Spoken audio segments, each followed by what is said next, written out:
Isang mapagpalang araw po sa inyong lahat, mga minamahal naming taga-subaybay. Kumusta po kayo? Sana ay nasa mabuti kayong kalagayan saan man kayo naroroon ngayon. Gaya ng dati, narito na naman tayo upang pakinggan ang isang kwentong tiyak na kakatok sa inyong mga puso at magbibigay kulay sa inyong hapon. Sabi nila, ang pera daw ang sagot sa lahat ng problema. Pero paano kung ang ibinigay sa iyo ng tadhana ay ang pinakamalaking yaman sa mundo, kasabay ng balitang bilang na ang iyong mga araw? Saan mo dadalhin ang milyon-milyon kung wala ka namang tahanan na mauuwian? Handa na ba kayong sumama sa isang paglalakbay ng pagsisisi at paghahanap? Huminga ng malalim at simulan na natin ang kwento ni Mang Dalangin. Sa isang masikip at maingay na bangketa sa Maynila, nakaupo si Mang Dalangin. Sa kanyang kanan, hawak niya ang isang lukot na papel na galing sa Lotto Outlet. Sa kanyang kaliwa naman, mahigpit niyang tanga ng resulta mula sa doktor sa pampublikong ospital. 2 papel, 2 hatol ng tadhana na sabay na dumating sa iisang umaga. Ang nasa kanang kamay ay nagsasabing nanalo siya ng jackpot prize, 120 milyong piso. Isang halagang hindi niya kikitain kahit magtrabaho siya ng 10 habang buhay. Ngunit ang nasa kaliwang kamay naman ay nagsasabing mayroon na lamang siyang 3 buwan para mabuhay. Stage 4 lung cancer. Malala na. Kumalat na. Napatawa na lang si Mang Dalangin ng mapakla. Ang tawa ay unti-unting naging ubo. Isang tuyo at masakit na ubo na tila kumukudkod sa kanyang dibdib. Pinagtitinginan siya ng mga taong dumadaan, ang matandang lalaking nakasuot ng kupas na polo shirt, nanginginig ang mga balikat sa gilid ng kalsada. Hindi alam ng mga tao kung siya ba ay tumatawa sa tuwa o umiiyak sa lungkot. Marahil, pareho. Ibinulsa niya ang resulta ng doktor. Parang may bikig sa kanyang lalamunan na hindi niya malunok. Sa buong buhay niya, naghabol siya sa pera.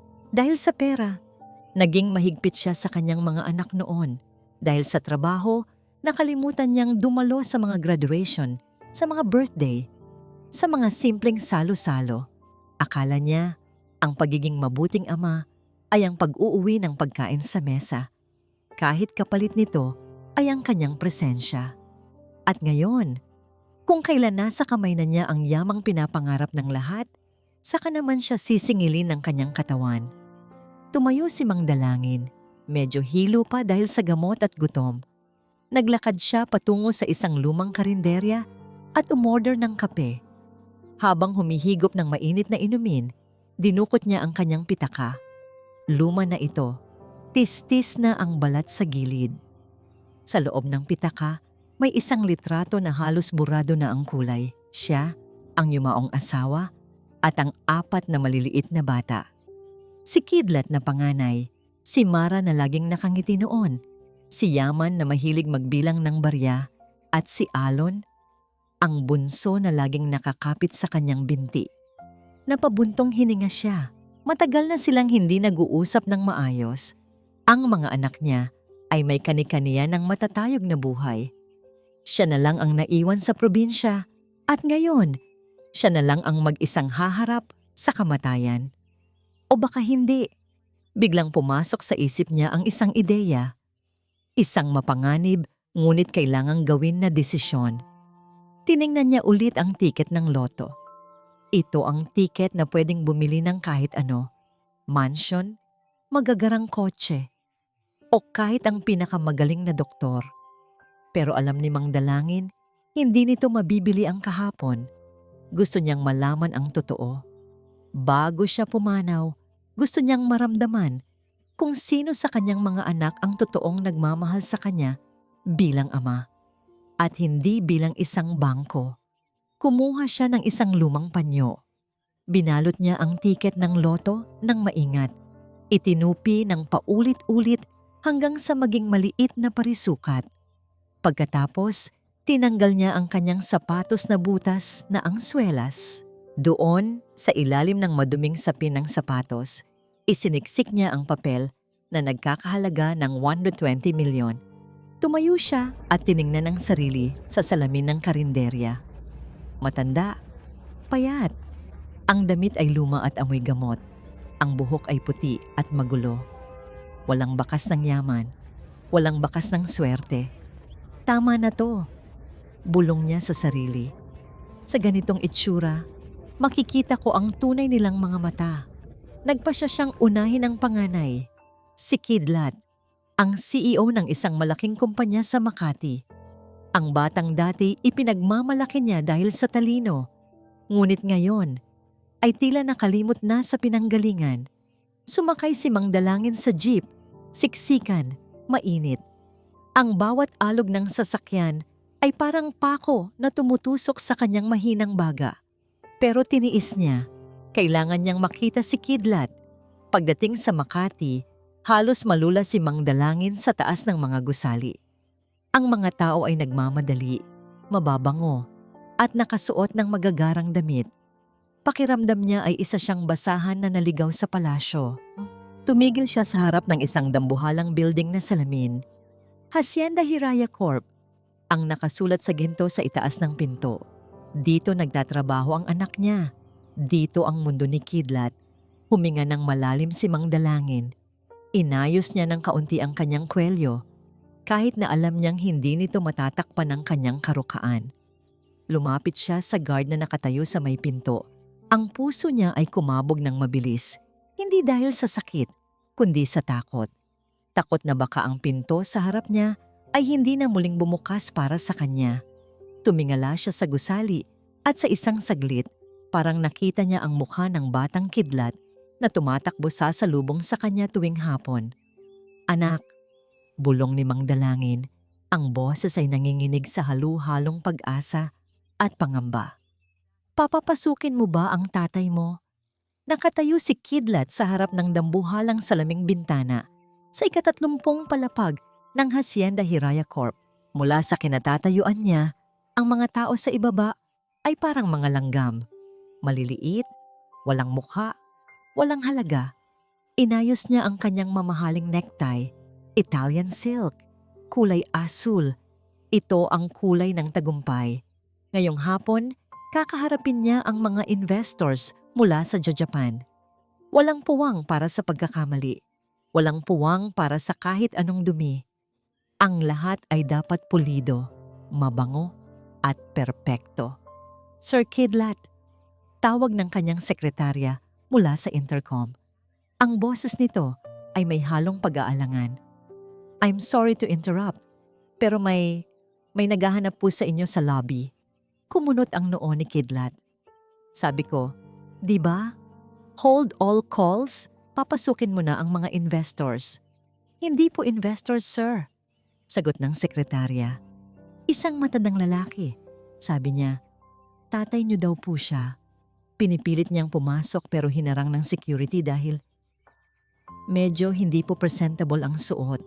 Natigilan si Kidlat. Tatay? Naglakad siya palapit sa monitor ng CCTV sa kanyang mesa. Pinitik niya ang screen. Doon sa black and white na monitor, nakita niya ang isang pamilyar na bulto. Isang matandang lalaking nakayuko, nakasuot ng kupas na polo na parang dekada na ang tanda. At may bitbit na bayong na mukhang galing pa sa palengke. Uminit ang mukha ni Kidlat. Hindi sa tuwa, kundi sa hiya. Parating na ang mga Hapon, anumang oras, kapag nakita nila ang gusgusing matandang ito na umaaligid sa kanyang building, ano na lang ang iisipin nila? Na ang CEO ng kumpanya ay galing sa pamilyang walang modo? Na hindi niya kayang bihisan ang sarili niyang ama? West, bulong ni Kidlat, bakit ngayon pa? Dali-dali siyang bumaba. Hindi para salubungin ang ama ng may yakap, kundi para itago ito bago pa maging eskandalo. Pagbukas ng elevator sa ground floor, sinalubong siya ng ingay. Sir, bawal po talaga dito. Giit ng security guard habang tinutulak ng bahagya si Mang Dalangin. Saglit lang, hiho. Gusto ko lang makita si Roberto. Ay, si Kidlat pala. Pakiusap ng matanda. Ang boses ay garalgal at pagod. Sa gitna ng tulakan, nabitawan ni Mang Dalangin ang bitbit niyang bayong. Kumalat sa makintab na marmol na sahig ang mga dala niya. Ilang pirasong saging na saba at manggang hilaw. Gumulong ang isang mangga hanggang sa paanan ng isang pares ng makintab na leather shoes. Tumingala si Mang Dalangin. Nakita niya ang sapatos, pataas sa plansadong slacks, pataas sa mukhang malamig at walang emosyon. Kidlat! Ngumiti ang matanda, akmang hahawak sa braso ng anak. Pero umatras si Kidlat. Tiningnan niya ang mga prutas sa sahig na parang basura na nagkalat sa kanyang palasyo. Anong ginagawa mo dito, Tay?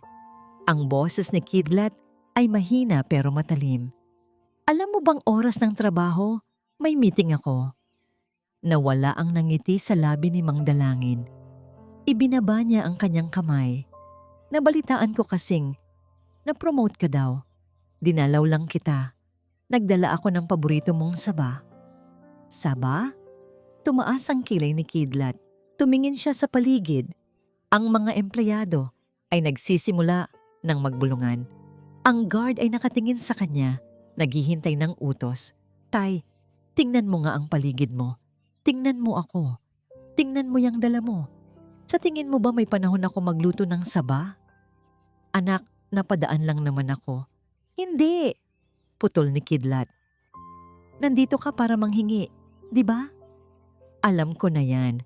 Tuwing pupunta ka dito, laging may kailangan. Pambili ng gamot, pampaayos ng bubong. Hindi nakakibo si Mang Dalangin. Gusto niyang sabihin, hindi anak, mayaman na ako. Mas mayaman pa ako sa'yo. Gusto lang kitang makasama.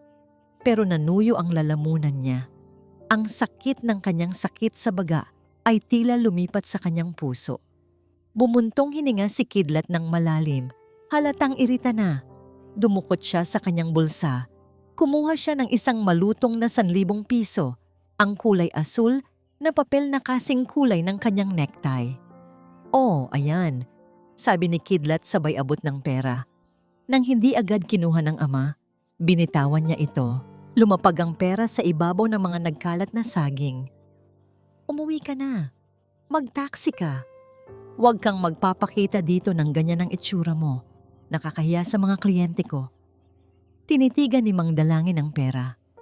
Pagkatapos, tinitigan niya ang anak.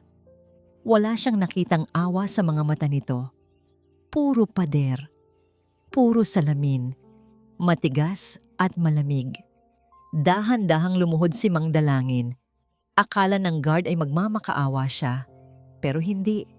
Pinulot niya ang 1,000 piso. Pinulot niya ang mga saging at mangga, isa-isa, at ibinalik sa bayong. Tumayo siya, nanginginig ang mga tuhod. Salamat, sir. Bulong ng matanda. Hindi na anak. Sir na lang. Tumalikod si Kidlat agad. Ni hindi na hinintay na makaalis ang ama. Linisin niyo yung sahig.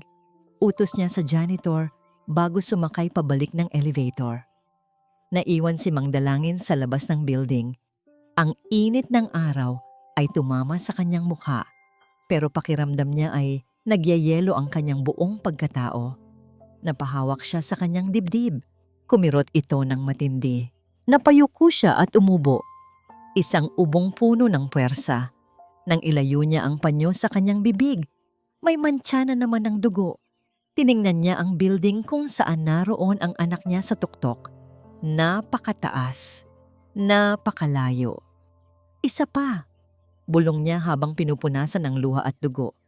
May 2 pa akong anak. Baka si Mara, iba. Inayos niya ang bitbit na bayong at nagsimulang maglakad muli. Ang bawat hakbang ay mabigat, pero kailangan niyang malaman ang dulo ng katotohanan. Hello mga Marahuyonatics! Welcome back sa aking channel. For today's vlog, pag-uusapan natin ang self-love at ang kahalagahan ng family. Nakangiting kumaway si Mara sa harap ng ring light. Ang kanyang mukha ay makinis, walang bahid ng kapintasan. Salamat sa makapal na makeup at mamahaling filter.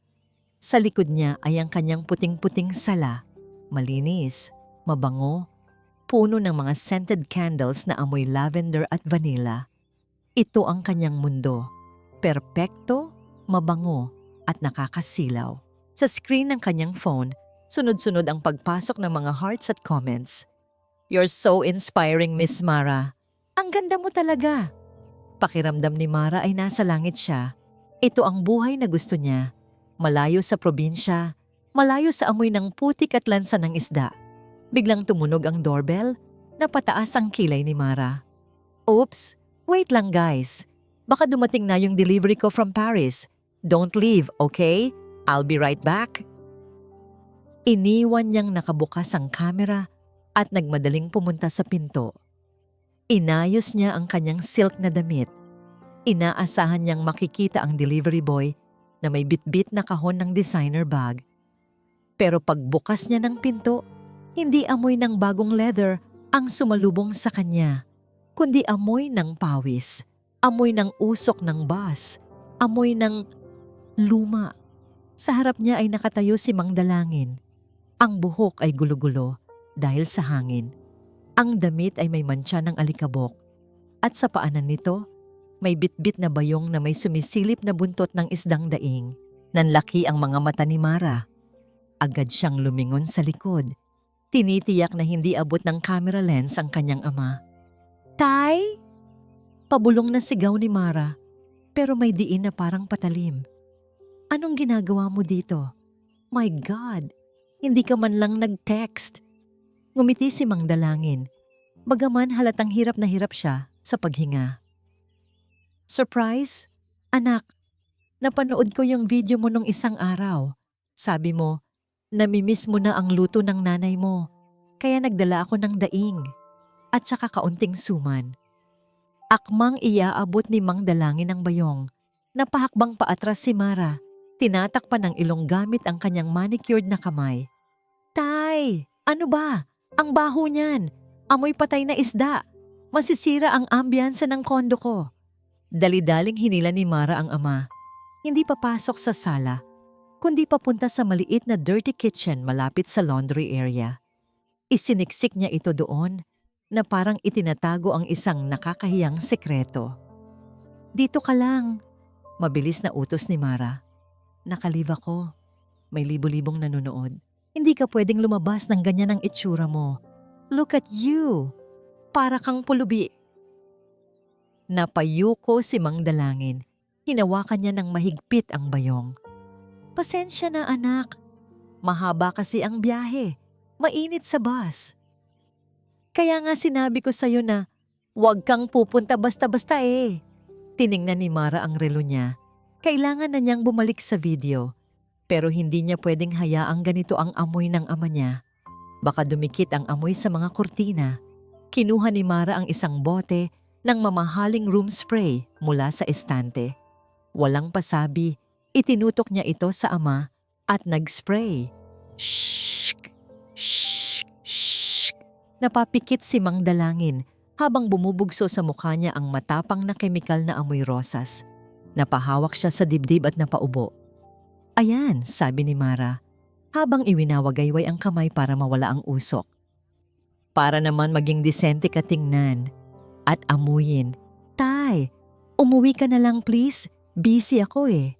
Lumingon-lingon si Mara sa kusina. Nakita niya ang isang box ng cake sa ibabaw ng ref. Tira ito noong party niya nung nakaraang linggo. Medyo matigas na ang icing pero pwede na. Kinuha niya ito at idinikit sa dibdib ng ama. "Oh, eto, chocolate cake. Imported yan. Kainin mo sa biyahe. Umuwi ka na ha? Ipapatawag ko na lang kay guard yung tricycle." Hindi na hinintay ni Mara ang sagot ng ama. Itinulak niya ito palabas sa back door, ang pinto na daanan ng mga basurero at delivery boy. "Bye, Tay. Ingat." Padabog na isinara ni Mara ang pinto at nilock ito agad. Huminga siya ng malalim. Inayos ang buhok at nag-spray ulit ng pabango sa sarili para mawala ang amoy probinsya. Pagbalik niya sa harap ng kamera, nandoon na naman ang kanyang matamis na ngiti. Ang kanyang boses ay malambing at puno ng pag-ibig. "Sorry for waiting, guys. It was just, a charity donation. You know me, I love giving back to the poor. Anyway, Let's continue. Sa labas ng back door, sa ilalim ng kulimlim na langit, nakatayo si Mang Dalangin. Hawak niya sa isang kamay ang bayong ng daing na tinanggihan at sa kabila naman ang kahon ng panis na cake. Ang matapang na amoy ng pabango ay humalo sa amoy ng kanyang pawis at lalo lang nitong pinasakit ang kanyang ulo. Nagsimulang pumatak ang ulan. Napatingin siya sa nakasarang pinto. Rinig na rinig niya ang tawa ng anak mula sa loob. Tawa na para sa ibang tao, hindi para sa kanya. Charity, bulong ni Mang Dalangin, at tumulo ang luha na humalo sa ulan sa kanyang pisngi. Pulubi na pala ang tingin mo sa akin, anak. Inilapag niya ang kahon ng cake sa tabi ng basurahan. Hindi niya ito kailangan. Ang kailangan niya ay yakap, pero saradong pinto lang ang nakuha niya.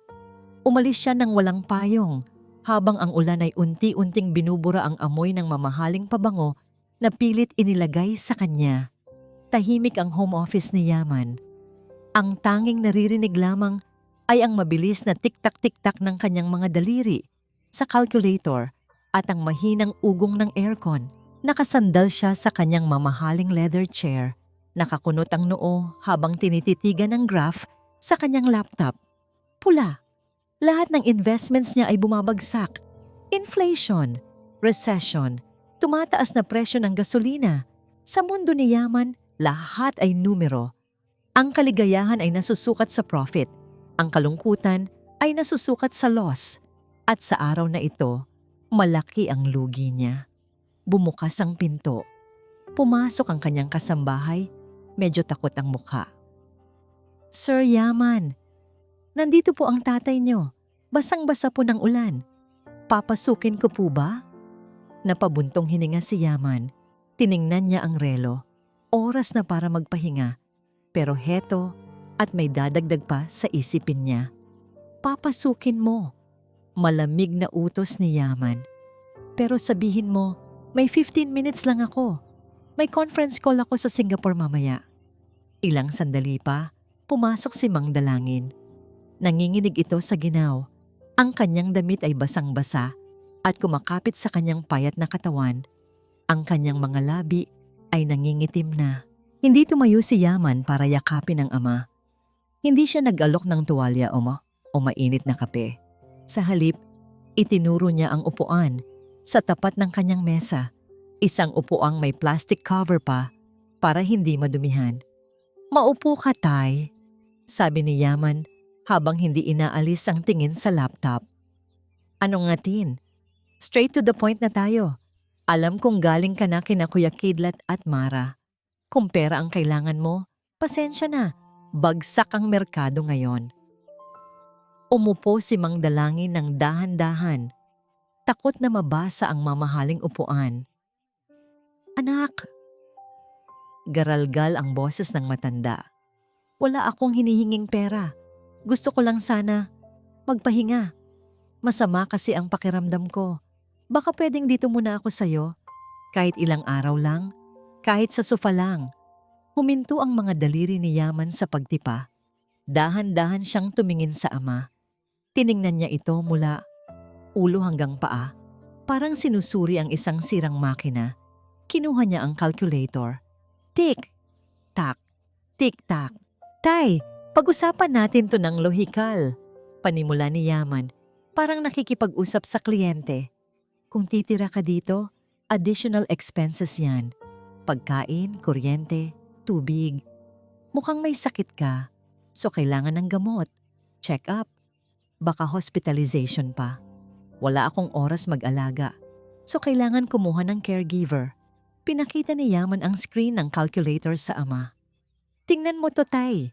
25,000 a month para sa caregiver, 15,000 sa gamot, 10,000 sa food and utilities, 50,000 pesos kada buwan. Saan ako kukuha noon? Natahimik si Mang Dalangin.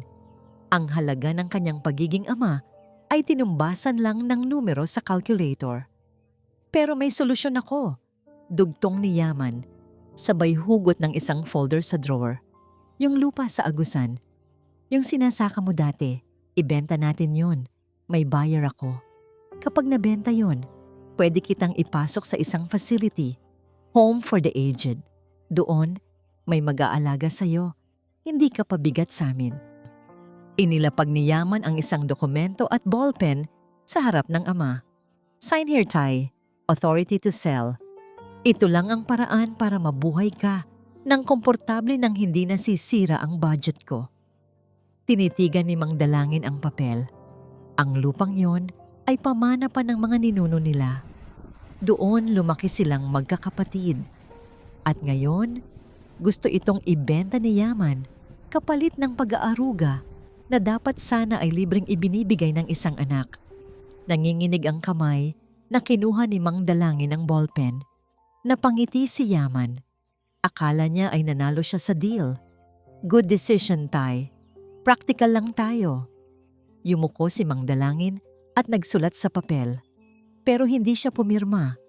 Isinulat niya ang mga katagang, "Mahal ko kayo, kahit hindi niyo ako kayang mahalin ng libre." Ibinaba niya ang ballpen. Tumayo siya, kahit parang bibigay na ang kanyang mga tuhod. "Aalis na ako, Yaman," bulong ng matanda. "Huwag kang mag-alala. Hindi masisira ang budget mo.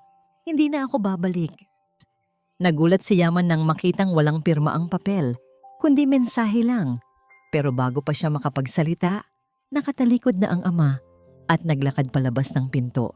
Pabalik sa ulan, pabalik sa dilim. "Bahala ka, Tay," sigaw ni Yaman.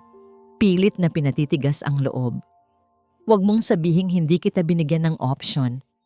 Pagkalabas ng gate ng subdivision, hindi na kinaya ni Mang Dalangin. Ang sakit sa kanyang dibdib ay sumabog. Ang kanyang paningin ay nagdilim. Ang mundo ay umikot. Bumagsak siya sa basang semento. Ang ulan ay bumuhos sa kanyang walang malay na katawan. Parang hinuhugasan ang lahat ng sakit na ibinigay ng 3 anak. Wala nang tao sa paligid. Madilim. Malamig. Katapusan ng na ba ito? Sa di kalayuan, isang anino ang tumatakbo. May hila-hilang kariton na puno ng karton at bote. Huminto ang kariton. Isang lalaking may suot na punit na sando ang dali-daling lumapit. "Tay? Tay!" sigaw ng lalaki. Ang boses ay pamilyar. Ang boses ay puno ng takot at pagmamahal. Binuhat ng lalaki ang payat na katawan ni Mang Dalangin. Walang pandidiri, walang tanong, walang calculator. "Andito na ako, Tay. Kapit lang." Umiiyak na bulong ni Alon. Habang yakap-yakap ang ama sa gitna ng bumubuhos na ulan. Mabigat. Sobrang bigat ng katawan ni Mang Dalangin habang nakapasan sa likod ni Alon. Pero para kay Alon, hindi ito pabigat.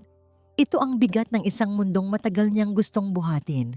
Tumatakbo si Alon sa gitna ng baha. Ang kanyang mga paa ay nakapaa na lamang habang tumatapak sa maputik na kalsada.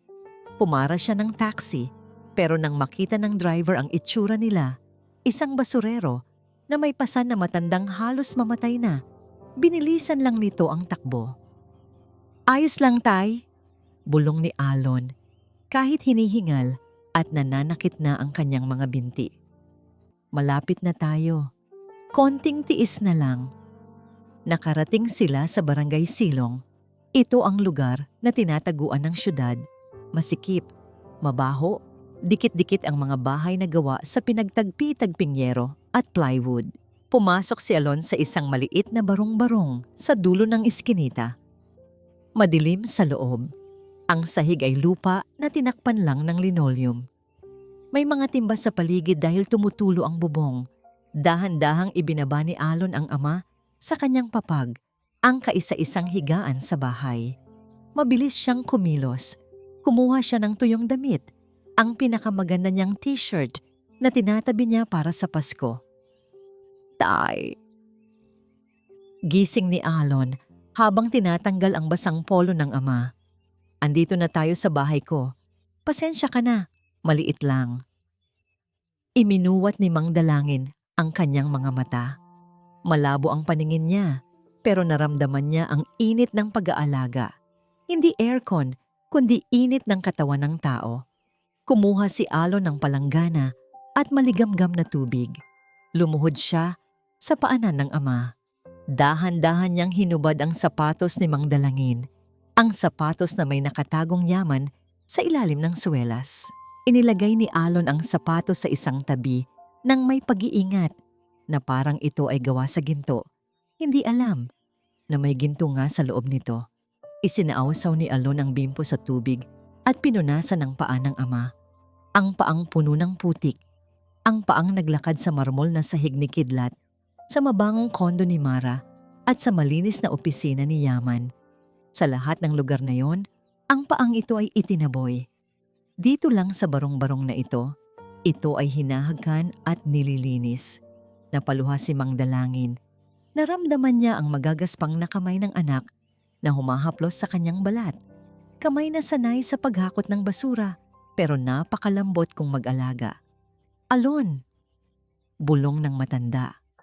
Bakit? Wala akong dala. Pabigat lang ako. Umiling si Alon habang pinupunasan ng putik sa binti ng ama. Tumingala siya at sa ilalim ng madilim na ilaw ng kandila, nakita ni Mang Dalangin ang mga mata ng anak. Wala doong sumbat, wala doong awa na nakakainsulto. Ang nandoon lang ay purong pagmamahal. Tay, nung bata ako, binuhat mo ako nung hindi ko pa kayang maglakad. Sagot ni Alon, ang boses ay basag. Ngayon, hayaan mong ako naman ang magbuhat sa'yo. Dito, Tay. Hindi ka kailangan maging mayaman. Dito, ikaw ang hari. Binihisan niya ang ama ng tuyong damit. Pinainom ng mainit na luya. Kinumutan ng manipis pero malinis na kumot. Sa labas, humahampas ang hangin at ulan sa yero. Maingay, magulo. Pero sa loob ng maliit na kwartong iyon, payapa ang puso ni Mang Dalangin. Sa wakas, pagkatapos ng mahabang araw ng pagkadurog, nabuo siya ulit. Hindi dahil sa pera, kundi dahil sa isang anak na walang-wala. Pero ibinigay ang lahat. Nakatulog si Mang Dalangin ng mahimbing. Ang kamay ni Alon ay nakahawak sa kanyang kamay. Kinabukasan, nagising si Mang Dalangin sa amoy ng sinangag at tuyo. Sumisilip ang araw sa butas-butas na dingding. Nakita niya si Alon sa may kalan, naghahain ng almusal. Napansin ni Mang Dalangin ang plato ni Alon. Puro sunog na kanin, ang tutong na dikit sa kaldero. Habang ang plato na inihahanda para sa kanya ay puno ng mapuputi at malalambot na kanin, may kasama pang pritong itlog. Kain na tayo, Tay. Masiglang bati ni Alon. Tinatago ang pagod sa kanyang mukha. Sorry, wala tayong hotdog o ham. Ito lang ang kaya ko. Kinuyom ni Mang Dalangin ang kanyang kamao sa ilalim ng kumot. Ang anak na ito na kumakain ng tutong para lang makakain siya ng maayos, ang siyang tanging karapat-dapat. Alon, tawag ni Mang Dalangin. May nakalimutan ako sa sapatos ko. Pakiabot nga. Inabot ni Alon ang lumang sapatos. Kinuha ito ni Mang Dalangin at pasimpleng kinapa ang tiket sa ilalim. Nandoon pa. Ligtas. Lalabas lang ako saglit, Tay, ha? Maghahanap lang ako ng bote. Babalik ako agad. Paalam ni Alon matapos kumain. Nang makaalis na ang anak, mabilis na kinuha ni Mang Dalangin ang kanyang lumang cellphone. Nanginginig ang kamay na nagdial siya ng numero. Hello, Attorney Sinag? Bulong niya. Ang boses ay puno ng determinasyon. Pumunta ka dito sa Barangay Silong. Ngayon na. May ipapagawa ako sa'yo. At alamin mo ang lahat ng utang ng 3 ko pang anak. Lahat. Lumingon siya sa pinggan ni Alon na may tira pang sunog na kanin. Babaguhin natin ang tadhana ng batang ito, Attorney. Ngayon na. Sa loob ng 3 araw, naramdaman ni Mang Dalangin ang isang bagay na hindi nabibili ng kahit anong jackpot sa loto. Ang maging isang ama. Sa hacienda Hiraya ni Kidlat, aircon ang hangin pero nakakasakal. Sa kondo ni Mara, amoy pabango pero nakakahilo. Sa opisina ni Yaman, tahimik pero parang sementeryo. Dito sa Barangay Silong, maingay. Rinig mo ang away ng mag-asawa sa kabilang dingding, ang yak ng bata, Ang karaoke ng lasing sa kanto. Amoy usok. Amoy kanal paminsan-minsan. Pero dito, mainit ang kape at totoo ang tawa. Nakaupo si Mang Dalangin sa labas ng barong-barong, nakatanaw sa makipot na eskinita. Suot niya ang isang lumang sando na may butas sa kilikili. Damit ni Alon. Tay, ito pandesal. Mainit pa. Masayang bati ni Alon pagdating galing sa junk shop. Nakabenta ako ng tanso kanina. May palaman tayong peanut butter ngayon. Ang ngiti ni Alon ay abot hanggang tenga. Parang nanalo sa loto dahil lang sa peanut butter. Tinanggap ni Mang Dalangin ang tinapay. Salamat anak. Kumain ka na ba? Oo naman tay. Busog na busog ako. Sagot ni Alon. Kahit rinig na rinig ni Mang Dalangin ang pagkalam ng sikmura nito. Pumasok si Alon sa loob para mag-igib ng tubig. Naiwan si Mang Dalangin sa labas. Maya-maya pa, may humintong isang lalaki sa tapat niya. Nakasuot ito ng simpleng polo shirt at faded na maong. May dalang backpack na parang nagbebenta ng insurance. Walang makakapansin na isa itong top-notcher lawyer sa Maynila. Magandang umaga po. Mang Dalangin, bulong ng lalaki. Tumingin si Mang Dalangin sa paligid. Walang nakatingin. Maupo ka, Attorney Sinag. Pasensya ka na. Walang upuan dito. Bato lang. Umupo si Attorney Sinag sa isang hollow block. Binuksan niya ang kanyang backpack at inilabas ang isang brown envelope. Sir, na-claim na po natin ang premyo. Nasa secured account na po ang 120 million pesos. Ulat ni Sinag sa mahinang boses. At nagawa ko na rin po ang pinapagawa nyo. Ito na ang background investigation sa 3 niyong anak. Kinuha ni Mang Dalangin ang envelope. Nanginginig ang kanyang kamay nang buksan ito. Ang akala ng lahat, ang mga anak niya ay matatagumpay. Pero ang laman ng papel ay puro pula. Si Kidlat po. Turo ni Sinag sa unang papel. Ang kumpanya niya ay lubog sa utang. Tinatakpan niya lang gamit ang mga bagong loans para magmukhang profitable. Isang maling galaw. Bankrupt na siya. Napapikit si Mang Dalangin. Ang yabang niya. Wala naman palang laman. Si Miss Mara naman po. Lahat ng gamit, pati kondo at sasakyan, nakasangla o leased lang. Baon siya sa credit card debt para ma-maintain ang lifestyle niya. At si Yaman? Tanong ng matanda. Si Yaman po ang pinakadelikado. May kaso siya ng embezzlement na pending. Ginagalaw niya ang pera ng kliyente para ipantapal sa mga talo niya sa stock market. Kapag nalaman ito, kulong siya. Ibinalik ni Mang Dalangin ang mga papel sa envelope. Pakiramdam niya ay mas bumigat ang kanyang dibdib. Hindi lang pala sila masasamang anak, mga peke rin ang tagumpay nila. Anong gagawin natin sa pera, sir? Gusto niyo bang bigyan sila para makabayad? Tanong ng abogado. Umiling si Mang Dalangin. Tumigas ang kanyang panga. Ang mga mata niya, na kanina ay maamo sa pandesal, ngayon ay nagliyab sa galit at determinasyon. Hindi! Madiing sagot ni Mang Dalangin. Kapag binigyan ko sila ng pera ngayon, hindi sila matututo. Iisipin lang nila na tama ang ginawa nila sa akin. Tumingin siya sa loob ng bahay kung saan naroon si Alon na nagkikis-kis ng sahig gamit ang baon ng niyog. Attorney, bilhin mo ang utang nila. Utos ni Mang Dalangin. Nanlaki ang mata ni Sinag. Po, lahat? Lahat. Bilhin mo ang promissory notes ni Kidlat sa bangko. Bilhin mo ang mortgage ng kondo ni Mara. Bayaran mo ang mga nadikwat ni Yaman, pero kunin mo ang karapatang magdemanda. Gusto ko, kapag namatay ako, ang tanging may hawak sa leeg nila ay ang kapatid nilang tinawag nilang basura.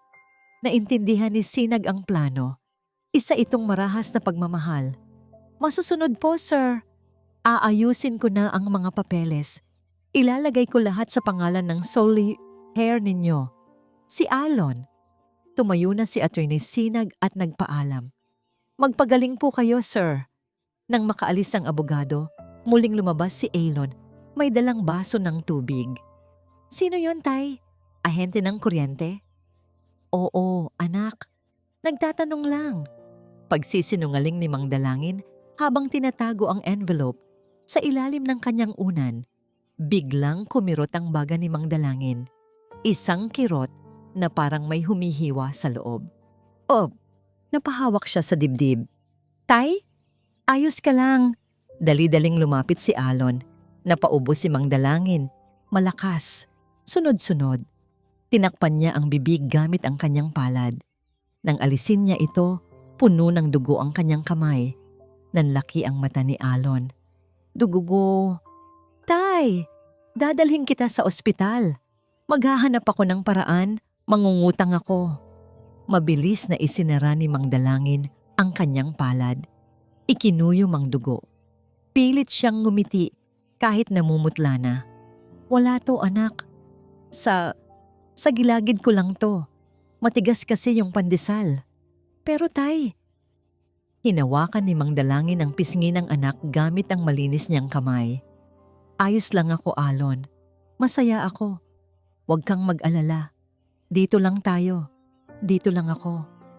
Niyakap siya ni Alon, pero sa likod ng balikat ng anak, nakatingin si Mang Dalangin sa kawalan. Alam niyang nagsisinungaling siya. Alam niyang kaunti na lang ang oras. Kailangan niyang mabuhay hanggang sa maisaayos ni Attorney Sinag ang lahat. Kailangan niyang mabuhay para sa huling pasabog. Mabigat ang mga hakbang ni Alon habang hinihila ang kanyang kariton palabas ng junk shop.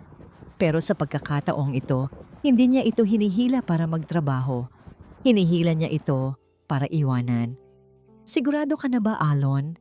Tanong ni Mang Carding, ang may-ari ng junk shop. Ito na ang kabuhayan mo. Saan ka kukuha ng pera bukas?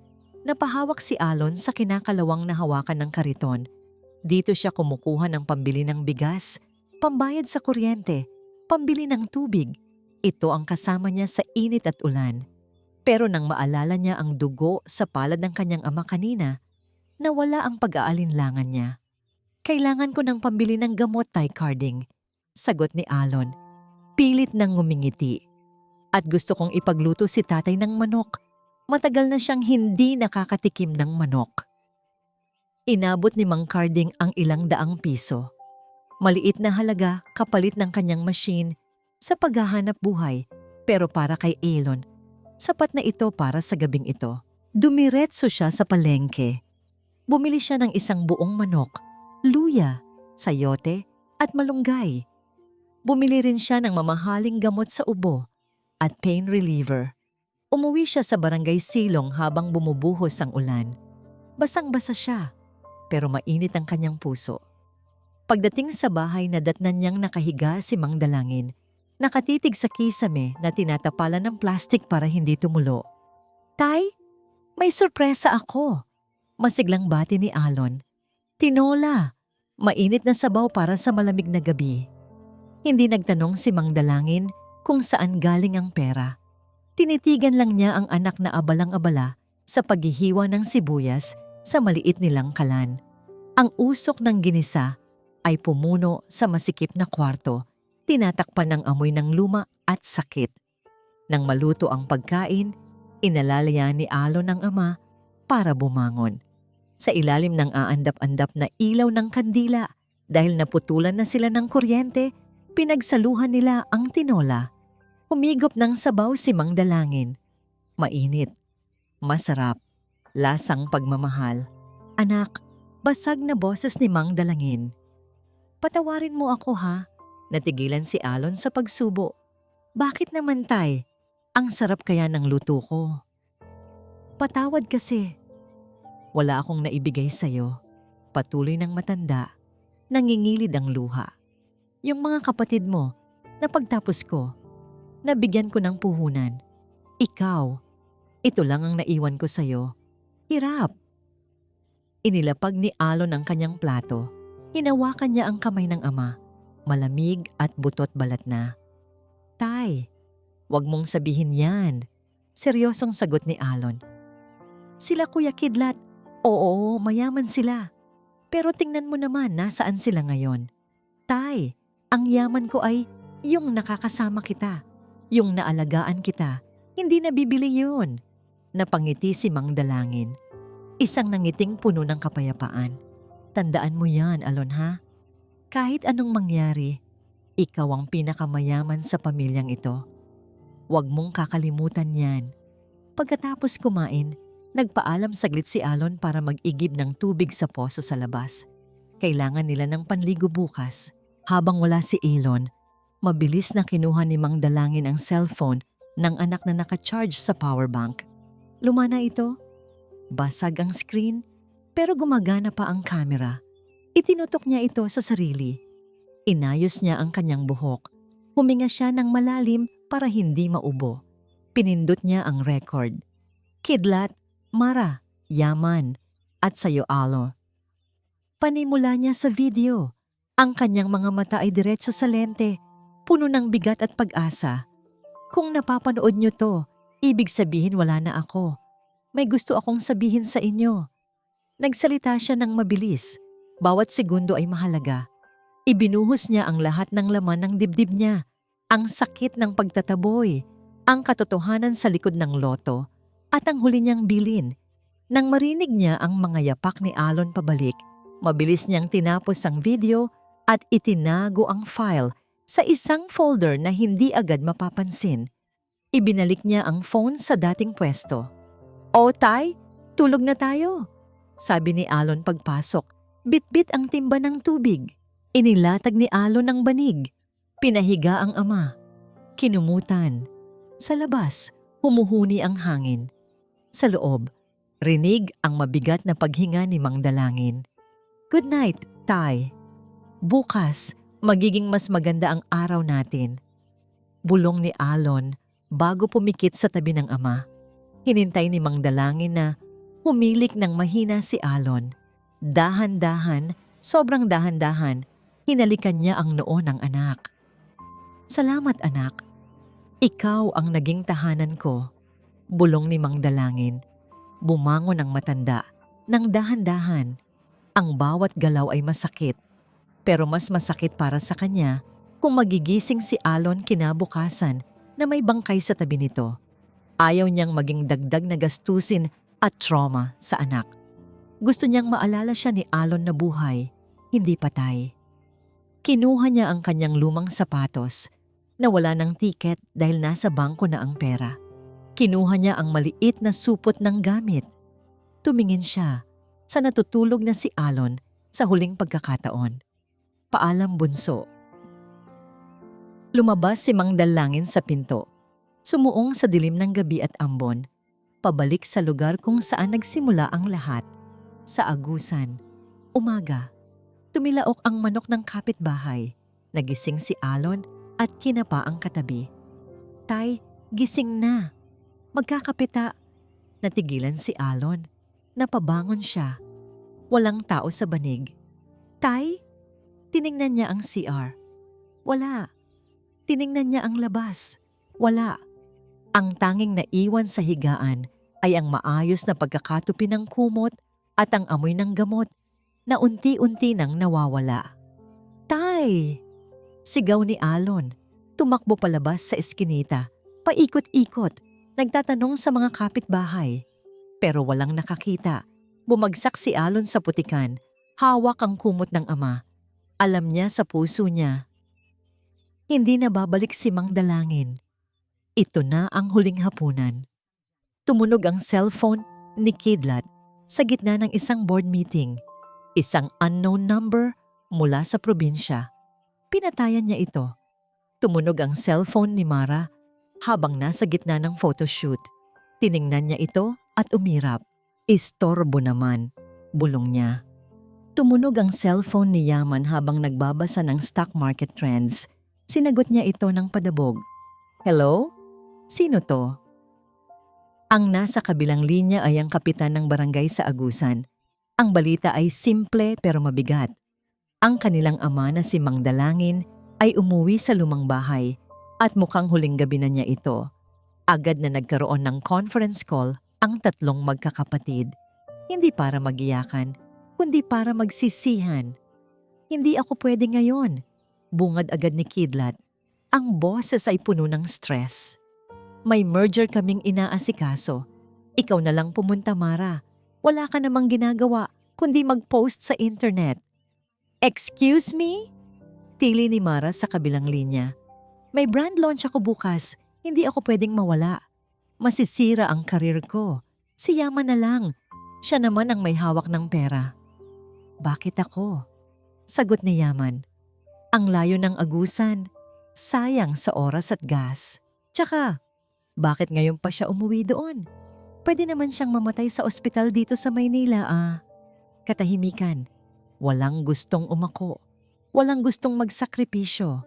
Para sa kanila, ang pagkamatay ng ama ay hindi isang trahedya, kundi isang abala sa kanilang schedule. Si Alon na lang, suhestiyon ni Kidlat. Siya naman ang walang trabaho. Siya na lang ang pauwiin niyo. Pero walang makakontak kay Alon. Walang cellphone signal ang binata dahil nasa loob ito ng isang siksikang bus nakatayo sa gitna ng aisle. Tumutulo ang pawis at luha habang bumabaybay pabalik ng probinsya. Sa Agusan, dahan-dahang lumulubog ang araw. Ang kulay kahel na liwanag ay tumatama sa lumang bahay kubo na matagal nang inabandona. Marupok na ang hagdan. Butas-butas na ang sawali. Ang paligid ay puno ng damo. Sa loob, nakahiga si Mang Dalangin sa kawayang sahig na kinalakihan ng kanyang mga anak. Walang banig, walang unan. Ang tanging sapin niya ay ang kanyang lumang jacket. Ang katawan niya ay hindi na makagalaw. Ang bawat paghinga ay parang paghila ng hangin mula sa isang maliit na butas ng karayom. Masakit. Nakakapagod.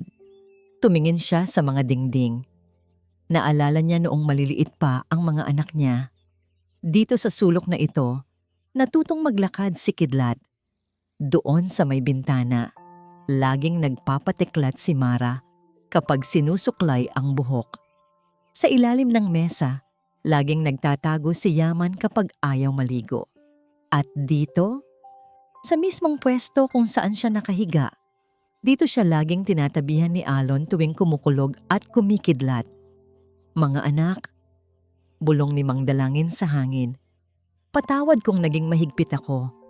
Patawad kung pera lang ang naituro ko sa inyo. Kaya pera lang din ang habol nyo sa akin. Nagsimulang pumatak ang ulan sa bubong na nipa. Tiktilaok. Tiktilaok. Parang musika ng kanyang kabataan. Pinikit ni Mang Dalangin ang kanyang mga mata. Sa kanyang isip, nakita niya ang kanyang asawa na nakangiti. Naghihintay sa kanya sa kabilang ibayo. Uwi na ako, mahal. Bulong niya. Pagod na ako. Sa labas ng bahay, huminto ang isang itim na kotse.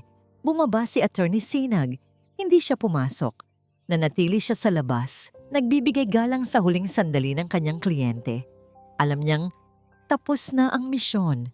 Sa loob ng kubo, bumuga ng huling hininga si Mang Dalangin.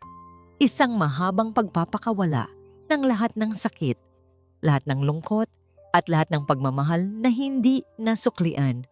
Tumigil ang dibdib niya sa pagtaas-baba. Ang katahimikan ay binasag lamang ng huni ng mga kuliglig. Wala ng sakit, wala ng utang, wala ng puot. Makalipas ang 2 oras, dumating ang isang humaharurot na tricycle. Halos tumaob ito sa bilis. Bumaba si Elon, sugatan ng paa. Gulo-gulo ang buhok, basang-basa ng ulan. Wala siyang pera pampamasahe kaya naglakad siya ng ilang kilometro bago may nagmagandang loob na magpasakay sa kanya. Tay! Sigaw ni Alon habang tumatakbo paakyat sa hagdanan ng kubo. Tay! Andito na ako! Nadapa siya sa pintuan. Gumapang siya palapit sa bulto sa gitna ng sahig. Tay? Hinawakan niya ang kamay ng ama. Malamig, matigas. Tay, gising! Yugyog ni Alon. Tay, may dala akong gamot. Tay, wag mo naman akong iwan Tay, ikaw na lang ang meron ako Pero hindi na sumagot si Mang Dalangin. Ang mga mata nito ay nakapikit na ng tuluyan. Ang mukha ay payapa na parang natutulog lang. Napaluhod si Elon. Niyakap niya ang bangkay ng ama ng mahigpit na mahigpit. Parang gusto niyang ibalik ang init ng kanyang katawan dito. Tay! Ang sigaw ni Alon ay umaling-awngaw sa buong baryo. Isang sigaw na puno ng pagsisisi dahil wala siya sa huling hininga nito. Isang sigaw na bumasag sa katahimikan ng gabi. Sa labas, narinig ni Attorney Sinag ang iyak. Yumuko ang abogado at nag-sign of the cross. Sa Maynila, patuloy ang meeting ni Kidlat, ang photoshoot ni Mara, at ang trading ni Yaman. Hindi nila naramdaman na sa sandaling iyon, naging mga ulila na sila. Sa lumang kubo sa Agusan, tanging si Alon lang ang naiwan. Yakap ang ama, yakap ang kawalan. Isang mahabang convoy ng 3 itim na SUV ang bumabaybay sa makiipot at lubak-lubak na kalsada ng Agusan. Ang mga sasakyan ay makikintab, tinted ang mga bintana at halatang hindi bagay sa lugar na puro niyugan at putik. Sa loob ng unang sasakyan, nakasimangot si Kidlat. Tinitigan niya ang kanyang sapatos, isang limited edition Italian leather shoes, na ngayon ay may talsik na ng putik pagbaba niya kanina para umihi. "Damn it!" mura niya. Bakit ba kasi dito pa siya namatay? Pwede namang sa Maynila na lang para krematorium agad. Huminto ang mga sasakyan sa tapat ng lumang kubo. Ang bakuran ay puno ng mga tsinelas ng mga kapitbahay. May maliit na tent sa labas, may nagbabaraha, may nagkakape. Ang amoy ng kape ay humahalo sa amoy ng kandila at amoy ng kahirapan. Bumaba si Kidlat. Suot niya ang kanyang itim na designer suit at dark glasses kahit makulimlim naman. Sumunod sa kanya si Mara na nakaitim na dress pero sobrang iksi at si Yaman na panay ang spray ng alcohol sa kamay. Pagpasok nila sa bakuran, tumahimik ang lahat. Ang mga nagbabaraha ay huminto. Ang mga nagkakape ay ibinaba ang kanilang mga baso. Lahat ng mata ay nakatingin sa kanila. Hindi ito tingin ng paghanga. Ito ay tingin ng paghuhusga. Ayan na pala sila. Bulong ng isang ale. Ngayon lang nagpakita kung kailan malamig na ang tatay. Narinig yun ni Kidlat. Nag-init ang tenga niya. Anong alam ng mga hampas lupang to sa schedule ko? Isip niya. Pero hindi niya pinahalata. Itinaas niya ang kanyang noo at naglakad papasok sa kubo nang parang siya ang may-ari ng mundo. Sa gitna ng maliit na sala, nandoon ang kabaong. Gawa ito sa simpleng kahoy, barnisado lang, walang burloloy. Sa tabi nito, nakaupo si Alon. Ang itsura ni Alon ay kalunos-lunos, pula ang mata, gulo ang buhok, at suot pa rin ang damit na may mantsa ng putik. Nang makita niya ang mga kapatid, tumayo siya. "Kuya, ate." Bati ni Alon, garal-galang boses. Imbis na yakapin ang kapatid, tiningnan ni Kidlat ang kabaong. "Ano to, Alon?" tanong ni Kidlat. Tinuro ang ataul. "Bakit ganyan ang kabaong ni tatay? Ang cheap tingnan. Nakakahiya. Anong sasabihin ng mga business partners ko kung makikita nila to sa social media?" "Oo nga," sabat ni Mara habang nagpapaypay ng malakas. "And it's so hot here. Walang aircon? My gosh, Alon, you handled this poorly." "Nagpadala naman kami ng pera, dagdag ni Yaman. "Bakit parang hindi mo ginamit? Binulsa mo ba?" Napatahimik si Alon. Ang lungkot sa mukha niya ay napalitan ng sakit. "Hindi pa dumarating ang pera niyo," mahinahong sagot ni Alon. "Inutang ko lang sa punerarya to. Ang mahalaga, malinis si tatay. Ang mahalaga, nandito siya." "So kasalanan pa namin," asik ni Kidlat. "Ikaw ang andito, Alon. Ikaw ang dapat nag-asikaso. Wala kang trabaho, di ba? Ito na nga lang ang ambag mo, palpak pa." Lalong lumakas ang bulungan ng mga kapitbahay sa labas. Ramdam ni Kidlat ang bigat ng mga tingin. Gusto niyang matapos na to. Gusto niyang umalis sa lugar na ito na amoy luma at amoy sisi. "Ilibing na natin bukas," utos ni Kidlat. "Ayoko nang magtagal dito." Biglang may nagsalita mula sa likuran nila. Isang boses na baritono, kalmado pero puno ng awtoridad. "Hindi po pwede, Mr. Kidlat." Lumingon silang tatlo. Sa may pintuan nakatayo si Attorney Sinag. Suot niya ang isang formal na barong Tagalog. Hawak niya ang isang makapal na brown envelope at isang remote control.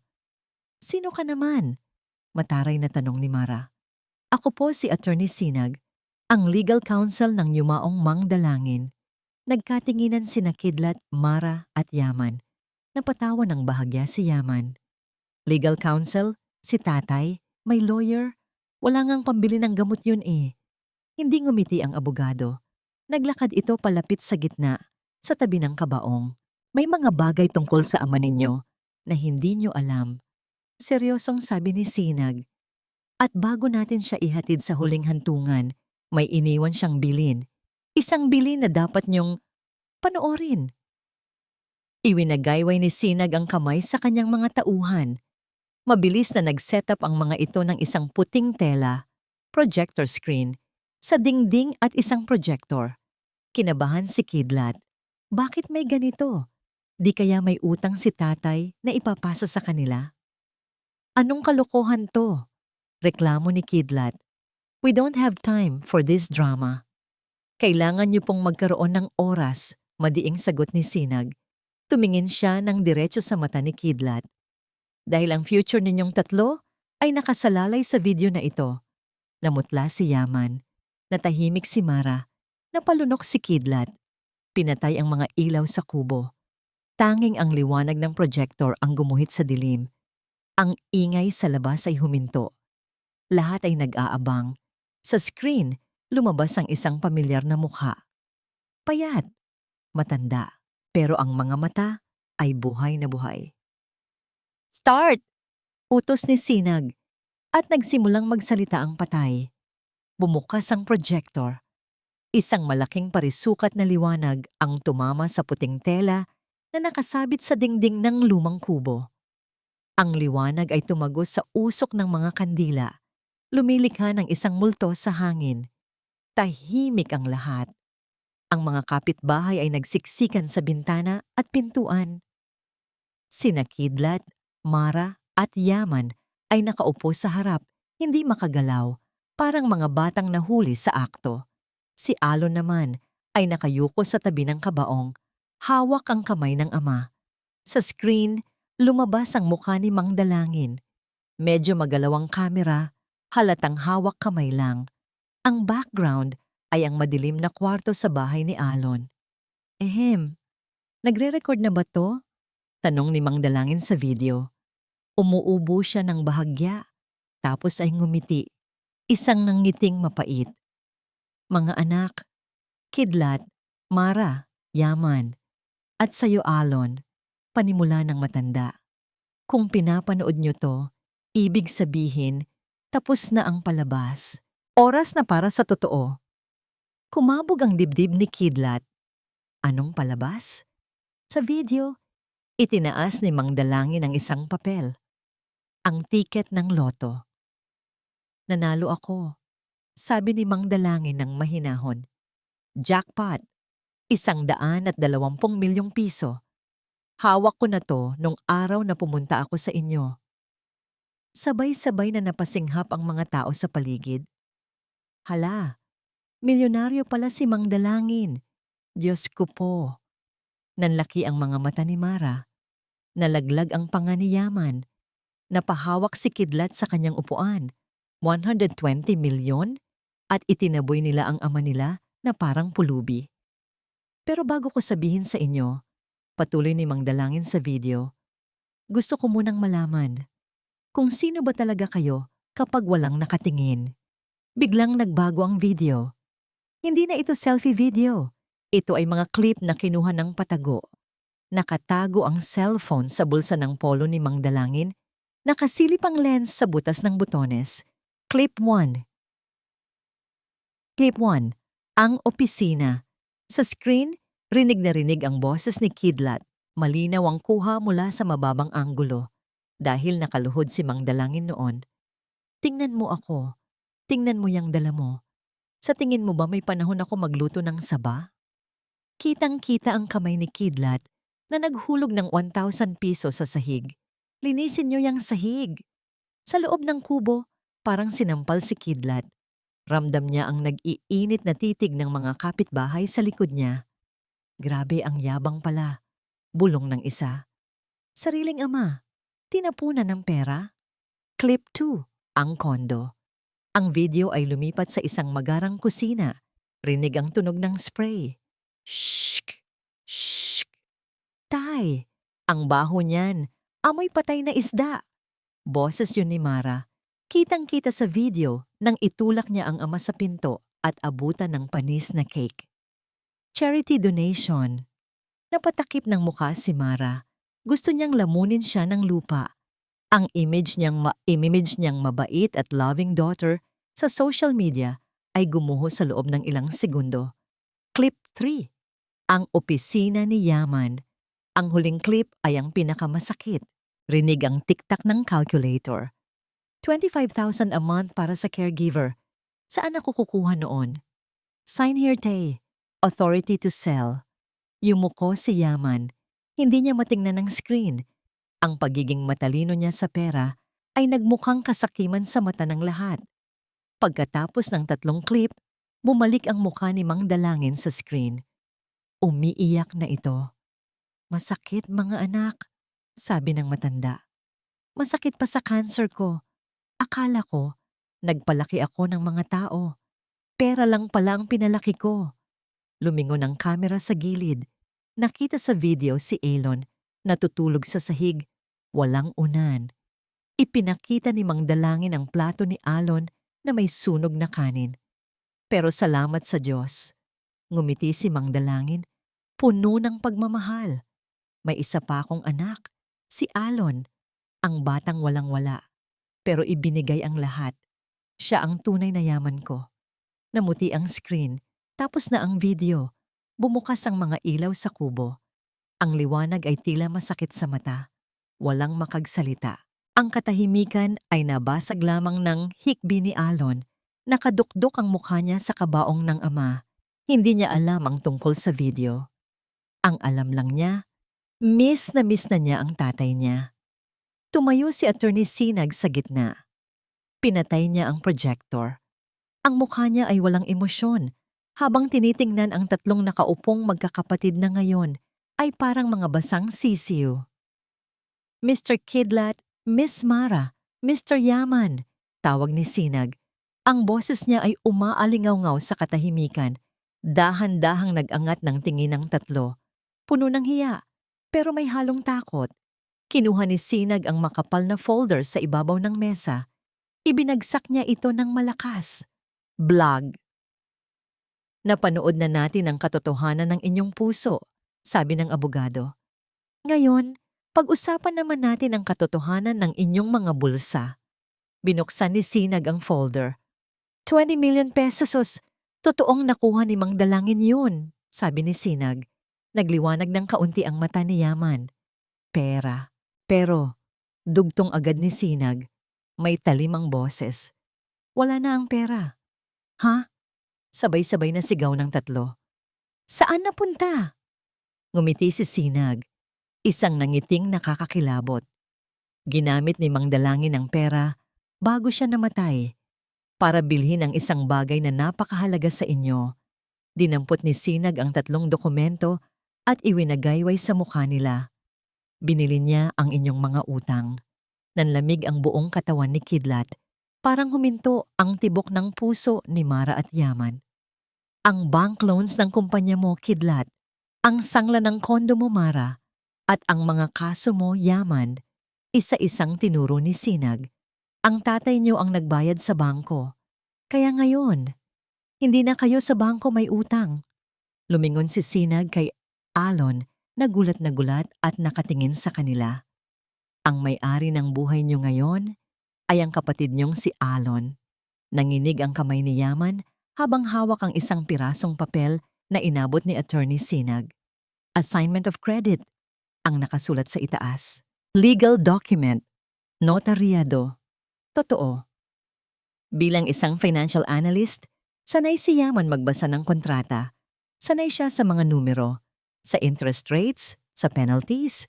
Pero sa pagkakataong ito, ang mga letra ay parang nagiging uod na gumagapang sa kanyang balat. Binasa niya ang nakasulat. Ipinililipat ni Mang Dalangin ang lahat ng karapatan sa pagisingil ng utang ni Yaman. Kay Alon, napalunok si Yaman. Tuyong-tuyo ang lalamunan niya. Tumingin siya sa abogado.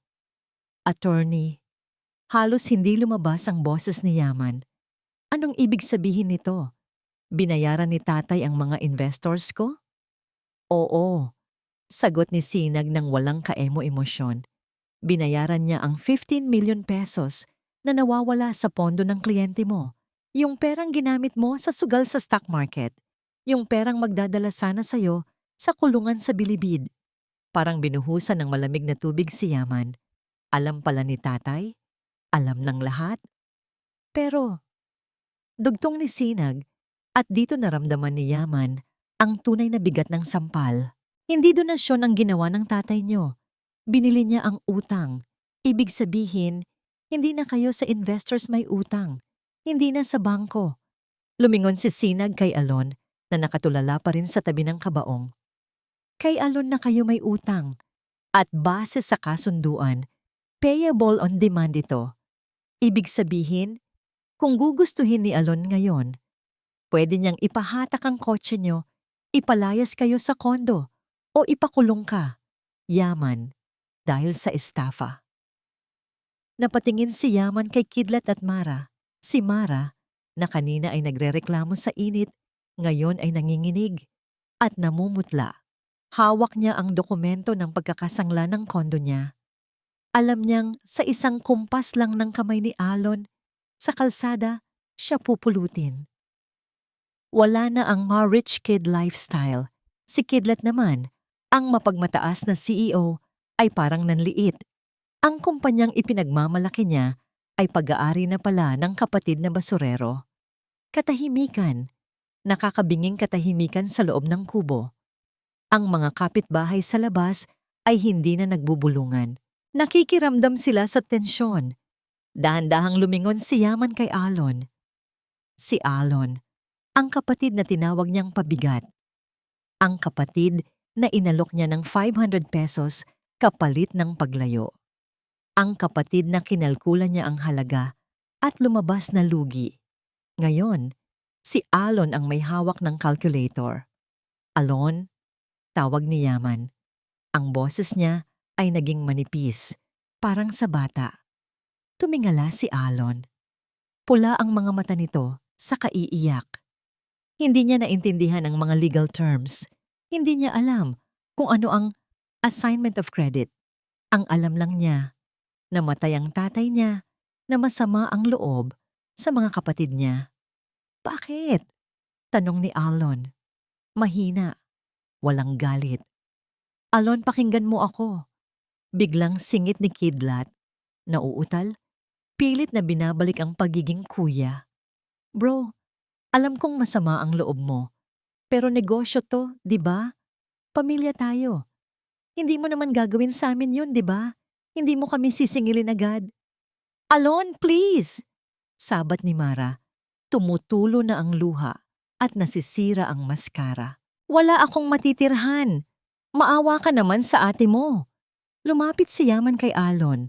Lumuhod siya. Hindi dahil sa respeto, kundi dahil sa takot. Takot na makulong. Bunso, sabi ni Yaman, hinawakan ng kamay ni Alon na puno ng kalyo. Sorry na sa lahat. Huwag mo lang ituloy ang kaso. Babayaran kita. Promise. Bigyan mo lang ako ng panahon. Tiningnan ni Alon ang kamay ni Yaman na nakahawak sa kanya. Ang kamay na ito ang nag-abot sa kanya ng kontrata noon para ibenta ang lupa ng tatay nila. Dahan-dahang inalis ni Alon ang kamay niya mula sa pagkakahawak ni Yaman. Tumayo siya. Sa pagtayo ni Alon, parang lalong lumaki ang anino niya sa dingding. Para siyang naging higante sa paningin ni Yaman. Hindi ko kailangan ng pera niyo, sabi ni Alon. Ang boses niya ay pagod na pagod. Aanhin ko ang pera? Maibabalik ba niyan si tatay? Tumingin si Alon sa kabaong. Ang yaman-yaman niyo, patuloy ni Alon. Tumutulo ang luha. Ang gaganda ng damit niyo. Ang babango niyo.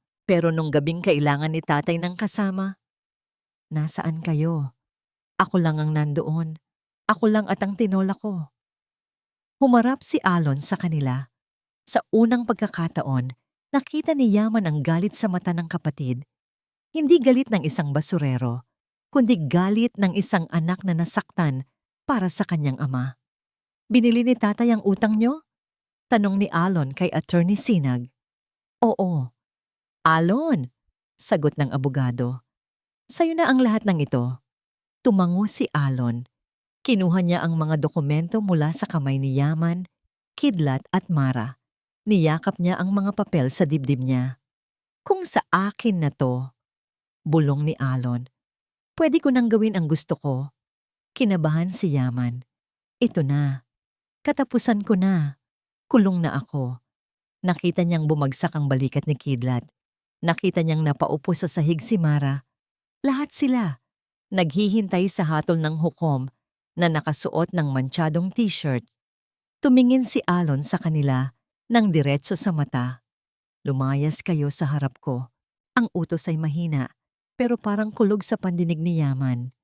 Alon, sabi ko lumayas kayo. Sigaw ni Alon. Huwag kayong magpapakita sa akin hanggat hindi pa nalilibing si tatay. Hindi ko kayo kayang tingnan ngayon. Hindi gumalaw si Yaman. Gusto niyang humingi ng tawad o humingi ng kasiguraduhan na hindi siya makukulong. Pero nang makita niya ang sakit sa mukha ni Alon, alam niyang wala siyang karapatang humingi ng kahit ano. Si Kidlat ang unang gumalaw. Dahan-dahan itong lumuhod sa sahig, hindi para magmakaawa, kundi dahil nawalan na ng lakas ang mga tuhod nito sa sobrang bigat ng katotohanan. Sa harap ng bangkay ng amang tinalikuran nila at sa harap ng kapatid na inapi nila, natanggap ni Yaman ang pinakamalakas na sampal sa kanyang buhay, ang sampal ng pagiging walang kwenta. Nang makalabas na ang mga sasakyan ni na Kidlat, Mara at Yaman sa Barangay Silong, bumalik ang katahimikan sa maliit na kubo. Pero hindi ito ang katahimikan ng kapayapaan. Ito ay ang katahimikan na puno ng ugong ng charger ng cellphone ni tatay na nakatago sa ilalim ng unan. Hinigit ni Alon ang unan at dinampot ang lumang cellphone. Nanginginig ang kamay niya habang binubuksan ang folder na may pangalang para sa kanila. Na-access niya ang mga video, ang 3 clip, ang kanyang mga kapatid, ang mga salitang masasakit. Nanonood si Alon at bawat segundo ay parang kutsilyong bumabaon sa puso niya. Hindi siya galit, hindi siya nagtatagumpay. Ang nararamdaman niya ay ang bigat ng milyon-milyong piso na hindi niya maintindihan kung paano i-manage. Ang bigat ng sakit na naramdaman ni tatay. Ang bigat ng responsibilidad na hindi niya hiningi. Dala-dala niya ngayon ang korona na inihagis ni tatay sa kanya. Korona na gawa sa ginto, pero parang pinahiran ng luha at dugo. Bumangon si Alon at lumabas. Ang ulan ay tumila na, pero ang langit ay madilim pa rin. Umupo siya sa tabi ng puntod ni tatay, isang simpleng krus na gawa sa kawayan na siya mismo ang naglagay kahapon. Tay, simula ni Alon, ang boses ay halos hindi marinig. Binigay niyo sa akin lahat. Bakit po? Hindi ko to kaya, tay. Hindi ako si Kuya Kidlat. Hindi ako si Yaman. Hindi ako si Mara. Basurero lang po ako. Napatingala siya sa langit. Nagkamali po ba ako? Nag-alaga ako sa inyo. Ginawa ko po ang tama. Pero bakit parang mas lalo akong nalulunod? Naalala niya ang sinabi ni tatay sa video. Siya ang tunay na yaman ko. Bakit kaya? Dahil ba walang hiningi si Alon? Dahil ba nandyan lang siya? Dahil ba nilinis niya ang paa ni tatay? Pinikit ni Alon ang kanyang mga mata. Huminga siya ng malalim. Ang hangin ay may amoy lupa at hamog. Naalala niya ang sinabi ni tatay noong maliit pa siya. Ang tunay na yaman, Alon, ay hindi nasusukat sa dami ng hawak mo, kundi sa dami ng nagmamahal sa'yo. At higit sa lahat, sa kakayahan mong magmahal pabalik. Ibinuksan ni Alon ang mga mata niya. Ang sakit sa puso niya ay unti-unting napalitan ng determinasyon, hindi para ipaglaban ang pera, kundi para ipaglaban ang alaala ni tatay. Tama po kayo, tay, bulong niya. Hindi ito pera. Ito ay para sa inyo. Bumalik siya sa kubo. Ang mga papeles ng utang ni Kidlat, Mara at Yaman ay nakalatag pa rin sa mesa. Ang lumang cellphone na may video ni tatay ay hawak niya. Kinuha niya ang cellphone. Tiningnan niya ang mga contact. May pangalan doon. Attorney Sinag. Pinindot niya ang call button. Hello, attorney? Sabi ni Alon. Ang boses niya ay kalmado na, pero may bigat. Si Alon po ito, yung anak ni Mang Dalangin. Sandaling katahimikan sa kabilang linya. Yes, Alon. Anong kailangan mo? Sagot ni Attorney Sinag. Yung mga papeles po ng utang nila, kuya. Pwede po bang ibalik natin sa kanila? Tanong ni Alon. Nagulat si Attorney Sinag. Anong ibabalik? Sigurado ka ba, Alon? Ang tatay mo ang nagbayad niyan para sa'yo. Alam ko po, sabi ni Alon. Pero hindi po to ang gusto ni tatay. Hindi po ito ang itinuro niya sa akin. Ano ang itinuro sa'yo ng tatay mo, Alon? Ang magmahal, attorney, kahit masakit. Bumuntong hininga si Attorney Sinag. Sige, Alon, kung yan ang desisyon mo, gagawin ko ang lahat para maayos natin yan. Pero isipin mong mabuti. Pagkatapos ng tawag, napaupo si Alon sa sahig. Tiningnan niya ang kabaong ni tatay. Ginawa ko po ang tama, tay? Hindi ko alam. Pero ito lang po ang alam kong paraan para hindi masayang ang sakripisyo niyo. Sa kanyang isip, hindi na siya si Alon na basurero. Hindi na siya si Alon na walang pera. Siya si Alon, ang anak na may tanging yaman, ang alaala ng isang ama na nagturo sa kanya ng tunay na kahulugan ng pagmamahal. At ang pagmamahal na, yun, ay may bigat, mabigat na korona na kailangan niyang dalhin. Nanginginig ang mga kamay ni Mara habang nakaupo sa lumang bangko sa labas ng kubo. Wala na siyang pakialam kung nadudumihan ang designer dress niya. Wala na siyang pakialam kung humulas na ang kanyang makeup dahil sa init at luha. Sa harap nila, nakatayo si Alon. Sa tabi nito ay isang malaking lata ng biskwit na ginawang sigaan. Sa kamay ni Alon, hawak niya ang makapal na tumpok ng mga papeles, ang mga dokumento ng kanilang mga utang na binili ni tatay. Anong gagawin niya? Bulong ni Mara kay Yaman. Ang boses niya ay nanginginig sa takot. Ipapakita ba niya sa atin kung paano niya tayo wawasakin? Hindi sumagot si Yaman. Tulala lang ito, naghihintay ng hatol. Si Kidlat naman ay nakayuko. Tila tanggap na ang kanyang pagkatalo. Kumuha si Alon ng lighter mula sa kanyang bulsa. Click! Isang maliit na apoy ang sumayaw sa dulo ng lighter. Tinitigan ito ni Alon ng matagal. Ang refleksyon ng apoy ay gumagalaw sa kanyang mga mata. Mga matang pagod pero puno ng lalim. Dahan-dahang inilapit ni Alon ang apoy sa gilid ng dokumento ng sangla ng kondo ni Mara. Nanlaki ang mga mata ni Mara.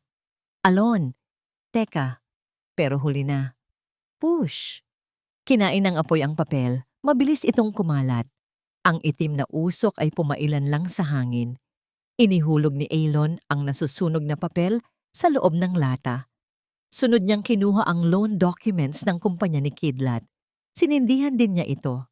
At huli, ang mga ebidensya ng embezzlement ni Yaman. Sinindihan, inihulog. Alon! Sigaw ni Yaman, akmang tatayo para sagipin ang mga papel, pero pinigilan siya ni Attorney Sinag. Hayaan niyo siya. Utos ng abogado. Nakatunganga silang tatlo habang pinapanood nilang maging abo ang milyon-milyong halaga ng utang. Ang kanilang mga kasalanan, ang kanilang mga pagkakamali, ang kanilang mga kadena. Lahat ay tinupok ng apoy sa harap ng kanilang mga mata. Bakit? Bakit niya ginagawa ito? Humarap si Alon sa kanila habang patuloy na umaapoy ang lata sa pagitan nila. Ang init ng apoy ay tumatama sa mukha ni Mara, pero mas mainit ang naramdaman niya sa kanyang dibdib. Bayad na kayo, sabi ni Alon. Ang boses niya ay mahina. Walang halong sumbat. Binayaran na ni tatay ang utang nyo gamit ang pera niya. At binayaran ko na ang natitira gamit ang pagpapatawad ko. Napahagulgol si Mara. Tinakpan niya ang kanyang bibig para pigilan ang iyak. Pero bumulwak ito. Bakit, Alon? Tanong ni Kidlat. Tumutulo ang luha. Pagkatapos ng ginawa namin sa'yo, pagkatapos kitang ipagtabuyan, bakit mo kami pinalaya? Ngumiti si Alon ng mapait. Tumingin siya sa abo. Kasi sabi ni tatay, ang pamilya, hindi nagbibilangan. Sagot ni Alon. Ayaw ni tatay na mabaon kayo. Ayaw niyang makulong kayo. Kahit ang sakit-sakit na ng ginawa niyo sa kanya, mahal na mahal pa rin kayo ni tatay. Lumapit si Alon sa kanila. Wala na ang papeles, wala na ang utang. Ang naiwan na lang ay ang magkakapatid. Wala na kayong utang sa bangko, patuloy ni Alon. Pero may utang kayo kay tatay at ang bayad na hinihingi niya ay maging tao kayo ulit. Maging magkakapatid tayo ulit. Bumaling si Alon kay Attorney Sinag, tumango ang abogado at inilabas ang isang tseke. Yung natitirang pera mula sa 120 million, paliwanag ni Alon. Hinati ko sa 5. 5? Takang tanong ni Yaman. 4 lang tayo. Yung isang parte, idodonasyon natin sa Home for the Aged at sa Cancer Ward, sagot ni Alon. Para wala nang matandang mamamatay na mag-isa at walang gamot. Iniabot ni Alon ang tsekeng nakapangalan kay Mara. Ate, para sa'yo to. Hindi para bumili ng bagong bag. Para ayusin mo ang buhay mo. Mag-umpisa ka ulit. Tinanggap ni Mara ang tseke. Nanginginig ang kamay niya. Hindi dahil sa halaga, kundi dahil sa bigat ng hiya. Ang kamay na nag-abot sa kanya ng milyon ay ang parehong kamay na pandidirihan sana niya noong nakaraan. Alon, sorry. Humagulgol si Mara. Hindi na siya si Marahuyo na influencer. Siya si Mara, ang ate na nagkulang. Sorry kung naging masama ako. Sorry kung hindi kita tinuring na kapatid. Bigla siyang niyakap ni Alon. Mahigpit. Amoy usok si Alon, amoy pawis. Pero para kay Mara, ito na ang pinakamabangong amoy sa mundo. Amoy ng pagpapatawad. Sumunod na lumapit si Kidlat at Yaman. Ang 3 matatagumpay na anak ay lumuhod at yumakap sa kanilang bunsong kapatid. Sa harap ng nasusunog na lata, sa ilalim ng abo ng kanilang mga kasalanan, nabuo muli ang pamilyang matagal nang wasak. Kain na tayo, yaya ni Alon habang pinupunasan ng luha. Nagpaluto ako ng tuyo at sinangag. Wala tayong steak, ha? Nagtawanan sila habang umiiyak. Sa gabing iyon, sa lumang kubo sa Agusan, nagsalo-salo sila sa pinakasimpleng hapunan. Walang kamera, walang investors, walang social media. Pero sa puso ni Mara, alam niyang ito ang pinakamayamang sandali ng buhay niya. Lumipas ang 1 taon. Muling dumalaw ang ulan sa Agusan pero ngayon, hindi na ito malungkot. Ang ulan ay parang dilig na bumubuhay sa mga bulaklak na nakapaligid sa puntod ni Mang Dalangin. Nakaupo si Alon sa damuhan. Inaalis ang ilang ligaw na damo sa paligid ng lapida. Hindi nagawa sa kawayan ng krus. Isa na itong simpleng marmol na puti, malinis at disente. Walang ginto, walang estatwa, kundi pangalan lang ng isang amang nagmahal ng lubos. Tay, bulong ni Alon, nakangiti. Happy birthday po. Pasensya na. Wala akong dalang cake ngayon. Pero may parating na mas maganda. Sa di kalayuan, huminto ang isang puting van. Hindi ito luxury car. Ito ay isang family van na medyo maalikabok dahil sa biyahe. Bumukas ang pinto at bumaba ang 3 pamilyar na mukha. Si Kidlat, na dati ay laging nakasuot at nakasimangot, ngayon ay nakasuot ng simpleng polo shirt at shorts. Bit-bit niya ang isang malaking kaldero. Alon! Sigaw ni Kidlat kumakaway. Tulungan mo ako dito. Ang bigat ng nilagang saba na niluto ko. Natawa si Alon. Dati, itinapon ni Kidlat ang saba sa sahig ng opisina niya. Ngayon, siya na mismo ang namalengke at nagluto nito para sa pamilya. Isinara na ni Kidlat ang Hacienda Hiraya Corp bago pa ito tuluyang bumagsak at ngayon ay nagpapatakbo siya ng isang maliit na hardware store. Mas maliit ang kita pero mas mahimbing ang tulog niya. Sumunod na bumaba si Mara. Wala na ang makapal na makeup, wala na ang filter. Ang suot niya ay simpleng bestida na gawa sa lokal na tela ng agusan. "Wait lang, yung bulaklak," sabi ni Mara. Bit-bit ang isang basket ng orkidya. Hindi na siya influencer.